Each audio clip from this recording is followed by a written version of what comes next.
नमस्कार. अच्छा, विचार करा की एका पारंपरिक कार्यक्रमात जिथे जुन्या रूढी परंपरा जपल्या जातात तिथेच भविष्यातल्या तंत्रज्ञानाची ओळख करून दिली जातेय. ऐकायला थोडं वेगळं वाटतंय ना? पण तळणी गावात नेमकं हेच घडलंय. तिथे परंपरेला आधुनिकतेची एक अशी काही भन्नाट जोड मिळालीये. चला तर मग बघूया हा अनोखा मिलाप नेमका कसा साधला. तर डोळ्यासमोर एक चित्र उभं करा. एक पारंपरिक हल्दी कुंकू समारंभ सुरू आहे. सगळ्या महिला एकत्र जमल्या आहेत आणि वातावरणात एक वेगळाच उत्साह आहे. अगदी ओळखीचं आणि आपुलकीचं चित्र आहे, नाही का? पण याच पारंपरिक कार्यक्रमाला एक अनपेक्षित वळण मिळालं. या सोहळ्यात तिथे जमलेल्या महिलांना ओळख करून देण्यात आली भविष्याची. हो, भविष्यातल्या आधुनिक तंत्रज्ञानाची.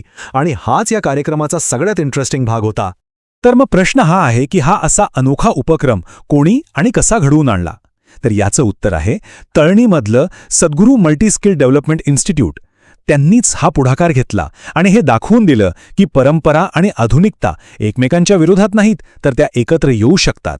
कार्यक्रमाची सुरुवात एकदम पारंपरिक पद्धतीने रिबीन कापून झाली. पण खरी विशेष गोष्ट काय होती माहितीये? या कार्यक्रमाचं सूत्रसंचालन आणि प्रस्तावना हे सगळं संस्थेच्याच विद्यार्थिनींनी सांभाळलं होतं. रोहिणी काकडे आणि निकिता ठोंबरे यांनी इतक्या आत्मविश्वासाने ही जबाबदारी पार पाडली की संस्थेतल्या मुली किती पुढे गेल्या आहेत हे लगेच दिसून आलं. हे बघा, ही स्लाइड या कार्यक्रमाचं सार अगदी एका नजरेत दाखवते. एका बाजूला आहे हळदी कुंकवाचा पारंपरिक सोहळा आणि दुसऱ्या बाजूला आहेत पॉवर पॉइंट प्रेझेंटेशन्स आणि आर्टिफिशियल इंटेलिजन्स सारखे आधुनिक विषय. परंपरा आणि आधुनिकतेचा हाच संगम या कार्यक्रमाला इतकं खास बनवतो. पण हा कार्यक्रम फक्त परंपरा आणि तंत्रज्ञानाचा संगम नव्हता बरं का. याच्या मुळाशी एक खूप मोठा आणि ठोस उद्देश होता, तो म्हणजे महिला सक्षमीकरण. आणि या मार्गदर्शनाचा सगळा भर होता 3 महत्त्वाच्या स्तंभांवर. या कार्यक्रमातल्या प्रमुख मार्गदर्शक होत्या मुक्ता कोमलाडू. त्यांनी एका प्रभावी पीपीटीमधून महिला सक्षमीकरणावर खूप छान मार्गदर्शन केलं. त्यांचा संदेश एकदम सरळ आणि स्पष्ट होता की महिलांच्या प्रगतीसाठी आर्थिक स्वावलंबन, शिक्षण, कौशल्य आणि सगळ्यात महत्त्वाचं स्वतःच्या हक्कांविषयी जागरूकता ह्या गोष्टी खूप गरजेच्या आहेत. तर मुक्ता गोमलाडू यांनी सांगितलेले हे 3 महत्त्वाचे टप्पे बघा. 1. आर्थिक स्वातंत्र्य, दुसरं शिक्षण आणि कौशल्यातून होणारी प्रगती आणि तिसरं स्वतःच्या हक्कांसाठी सजग राहणं. हे 3 स्तंभ म्हणजे महिला सक्षमीकरणाचा जणू पायाच आहेत. यानंतर पुन्हा एकदा विद्यार्थिनींनीच मंच सांभाळला.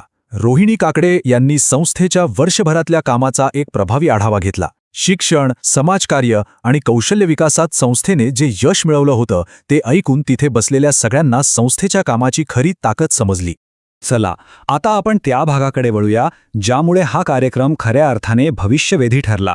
इथे तंत्रज्ञानाची ओळख फक्त एक विषय म्हणून नाही, तर महिलांच्या सक्षमीकरणाची एक नवी संधी म्हणून करून देण्यात आली.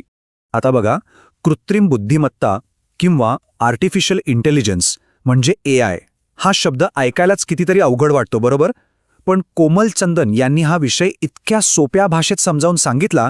म्हणजे बघा, हे एक असं तंत्रज्ञान आहे जे मशीनला माणसासारखं विचार करायला शिकवतं.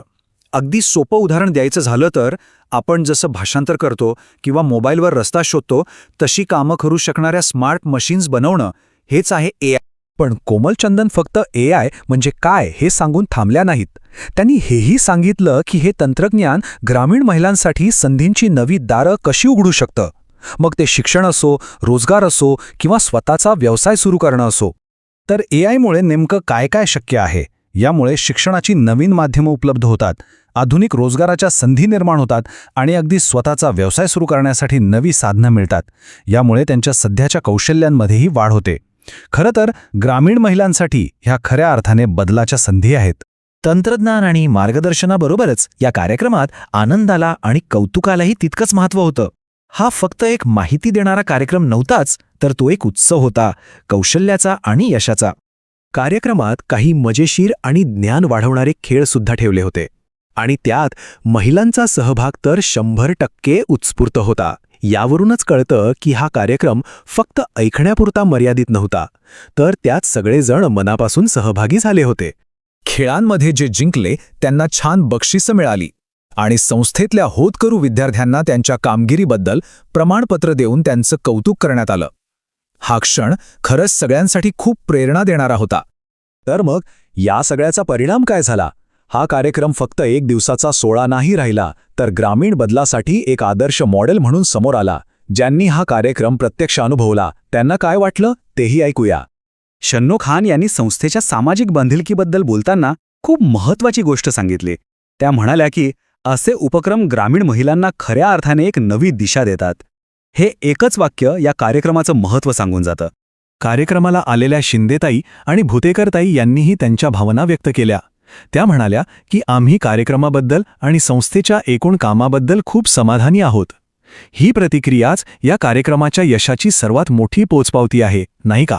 आणि शेवटी या यशस्वी कार्यक्रमाची सांगता संस्थेचे संचालक विशाल सोनवणे यांनी सर्वांचे आभार मानून केली. त्यांनी मान्यवर, मार्गदर्शक आणि विशेषतः सहभागी झालेल्या सर्व महिला आणि विद्यार्थिनींचं भरभरून कौतुक केलं. तळणी गावातला हा कार्यक्रम आपल्याला एक महत्त्वाचा विचार देऊन जातो. आपल्या परंपरा जपत असताना त्याला प्रगतीची जोड कशी देता येईल, हा प्रश्न खरं तर आपल्या सगळ्यांसाठी आहे. यावर नक्की विचार करायला हवा.